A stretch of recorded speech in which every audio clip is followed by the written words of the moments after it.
Welcome to my channel. இன்றைக்கி மீன் குழம்பு செய்கிறது எப்படின்னு பார்க்கலாம் வாங்க. ஒரு பாத்திரத்தில் ஆயில் ஊற்றிட்டேன். வெந்தயம் கொஞ்சம் போட்டுக்கலாம். கடுகு கொஞ்சம் போட்டுக்கலாம். நல்லா வெடித்த உடனே வெங்காயம், பச்சை மிளகாய், கருவேப்பிலை போட்டு நல்லா வதக்கிக்கோங்க. நல்லா வதங்கி வந்தோடனே இதில் தக்காளி, சீரகம், மிளகு, பூண்டு, சின்ன வெங்காயம் போட்டு மிக்ஸி ஜாரில் அரைச்சிக்கலாம். அரைச்சிட்டு நல்லா வெங்காயம் வதங்கிடுச்சு. வதங்கின உடனே நம்ம அரைச்சி வச்சுருக்கிற இந்த தக்காளியை மிக்ஸ் பண்ணிக்கலாம். நல்லா பொன்னிறமாக வெங்காயம் வதங்கி வரணும். வதங்கி வந்தவுடனே நம்ம அரைச்சி வச்சுருக்கிற வெங்காயம் தக்காளியை அதில் நல்லா மிக்ஸ் பண்ணிக்கலாம். நல்லா கலந்து விட்டுக்கோங்க. பச்சை வாசனை போகணும். நல்லா மிக்ஸ் பண்ணிவிட்டு இந்த பச்சை வாசம்லாம் போயிடுச்சுங்க.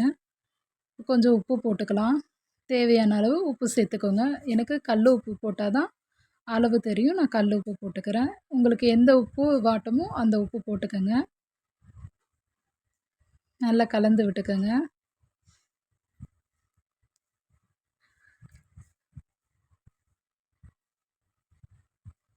இப்போது தேவையான அளவு சில்லி பவுடர், மிளகாய்த்தூள் நான் 4 டீஸ்பூன் போட்டிருக்கேங்க.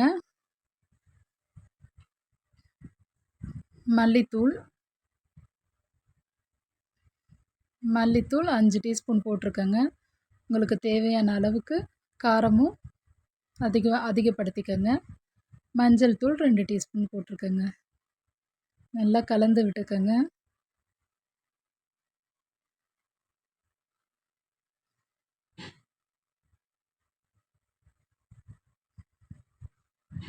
நல்லா கலந்துட்டு நம்ம புளி ஊற வச்சுருந்தோம் இல்லைங்களா, புளி கரைசலை அதில் சேர்த்துக்கோங்க. சேர்த்துட்டு கலந்துக்கோங்க. அது கூட தண்ணி ஊற்றிக்கலாம். தேவையான அளவு தண்ணி சேர்த்துக்கலாம்.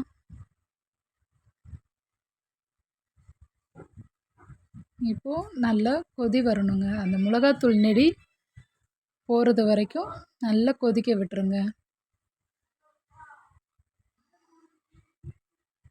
நல்லா கொதிச்சிட்டு இருக்குது பாருங்கள்.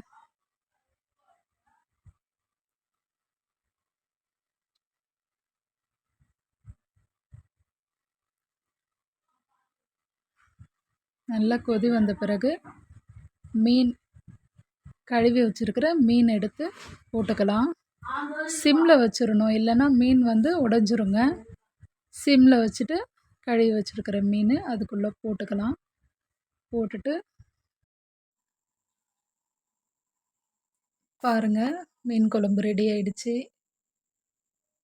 அடுப்பை சிம்மில் வச்சு நம்ம இது பண்ணோன்னா மீன் உடையாது. மீன் குழம்பு ரெடி ஆயிடுச்சு பாருங்கள். அருமையான சுவையான மீன் குழம்பு ரெடிங்க. இப்படி ஒரு தடவை ட்ரை பண்ணி பாருங்கள். மறக்காமல் நம்ம சேனலை சப்ஸ்கிரைப் பண்ணுங்கள், லைக் பண்ணுங்கள், ஷேர் பண்ணுங்கள், கமெண்ட் பண்ணுங்கள்.